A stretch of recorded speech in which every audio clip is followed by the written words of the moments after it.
રાજકોટ મનપામાં ભાજપના પૂર્વ નેતાએ કર્યો મોટો પર્દાફાશ। આરએમસીમાં શાસક પક્ષના પૂર્વ નેતા વિનુ ગવાએ ગંભીર આરોપો લગાવ્યા। રાજકોટ મનપામાં ભાજપ નેતાઓ અધિકારીઓની મિલીભગતનો પર્દાફાશ એક નેતાએ કર્યો। ભાજપના બે પૂર્વ ધારાસભ્ય અને અધિકારીઓની મિલીભગતથી કરોડોનો ભ્રષ્ટાચાર થયો હોવાનો આરોપ તેમણે લગાવ્યો। કોર્પોરેશન તો આ નેહલભાઈ ને આલખે નો મીકત ને તો ડૂબી ગયેલું જ હતું। ઉપર ઊંધા ચશ્મા બધા પહેરાવે। હજી સમજી લ્યો, ઉપર જેટલા નેતા છે ને એને બધાના નીચલા નેતા જૂના છે ને ઊંધા ચશ્મા પહેરાય, ઓલો આવો છે ને ઓલો આવો છે, એ જ બધા હારા માણસ છે, બીજા બધા હારા જ નથી।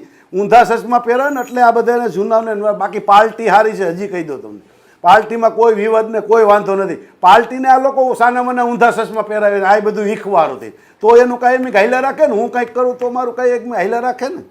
એટલે આલખેર હવે નેહલભાઈ આવ્યો એટલે કોઈનું હાલે એમ નથી, એટલે કે વિનુભાઈ હારો નથી ને વિનુભાઈને ટિકિટ દેતા ને આવું બધું હાલે। નામ જોગ, મારે કોઈની કાંઈ બીક નથી, મારે કોઈનું કાંઈ જોતું નથી, મારું કાંઈ કોઈ કરી લેવાનું નથી, મેં કાંઈ ખોટું કર્યું નથી, મારે કાંઈ બે નંબરનો ધંધો કરવો નથી।